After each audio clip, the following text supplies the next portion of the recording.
હોળી ધૂળેટી પર્વ આવી રહ્યું છે। લોકો એકબીજાને રંગ લગાવતા હોય છે, પરંતુ જ્યારે આવા કેમિકલ રંગનો ઉપયોગ થતો હોય છે તેને લઈ લોકોને અનેક સમસ્યાનો સામનો પણ કરવામાં આવતો હોય છે। તેવામાં હોળીના પર્વને લઈ ડોક્ટરોએ પણ લોકોને અપીલ કરી છે। ઉજવણી સાવધાનીથી કરવા અપીલ કરવામાં આવી, સાથે કેમિકલયુક્ત રંગનો ઉપયોગ ન કરો તેવી પણ અપીલ કરવામાં આવી।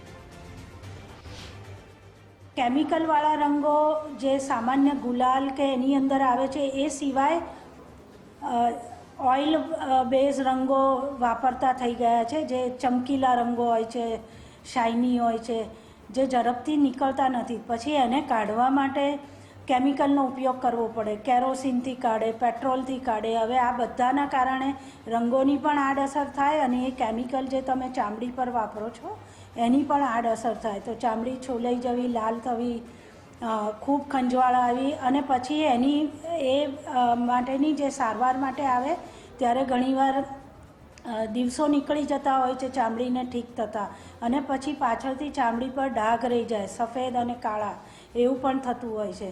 તો હોળી અમારે બધાને કહેવાનું છે કે હોળી રમો, પણ સેફ રીતે રમો। બને એટલું ઝડપથી રંગોને કાઢી નાખો। પાવડરવાળા બેઝ રંગોથી તમે રમી શકો અને એ પછી તરત જ એને સાફ કરી દો। બહુ લાંબો ટાઈમ ચામડી ઉપર રહેવા નહીં દો એને।